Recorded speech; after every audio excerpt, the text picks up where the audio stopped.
Good day. I'm Nach, and this here's me legend about the original sin. Let me yarn why the tale. On a frosty winter day, a falconer was having a stroll through the bush. But this morning, he felt a fair dinkum weight on his heart, and he could sense the soul on his lips, cracked by the snow. He stopped for a moment, shut his eyes, and dropped to his knees.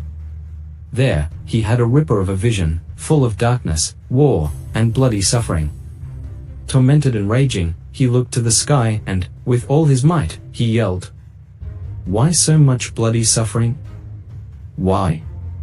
In that moment, the sky went as dark as a drop bear's cave, massive rocks cracked, and after a ripper of a racket, a bolt of lightning came from the sky, knocking down a tree next to him. In the midst of the smoke and shadows, a snake appeared, golden as the bloody Sunday. It stood in front of him, and looking him fair in the eyes, it spoke. "Look inside this old burnt tree trunk, and you'll find the answer." Then it disappeared into the bush. The bloke, mighty impressed by the snake's words, could only think about the secret hidden in that tree, chosen by a lightning strike.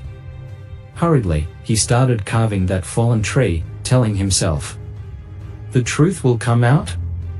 And so, slowly, the wood started drawing a Sheila's figure, with an arm raised like a snake. He couldn't believe it. Eva and the snake from the Garden of Eden. The original sin was the answer. Woman and temptation, forever joined in earthly beauty. The falconer admired the divine beauty of his sculpture every day, but what good would it do him?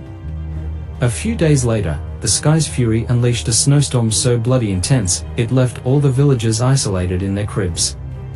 With a lack of firewood, they sacrificed anything that could give them warmth. Days passed. There was bugger all left at home to keep warm. And looking at his treasured artwork, he said, "Actually, it's wood. It'll keep my family warm for one more night." It wasn't easy for him to hand over his divine gift to the flames. But he did it. And he sat there, with great sadness, watching as his sculpture burned in the fire and disappeared before his eyes.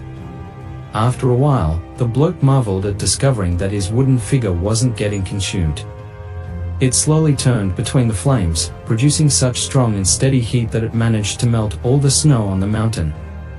Then the falcon, inspired by a divine and animal instinct, jumped and grabbed the sculpture by the snake's head, rescuing the miracle that saved the village. He looked at his master and nodded, signaling him to follow. Flying with his strong claws, he took the figure to the chapel, and carefully left it on the altar of offerings.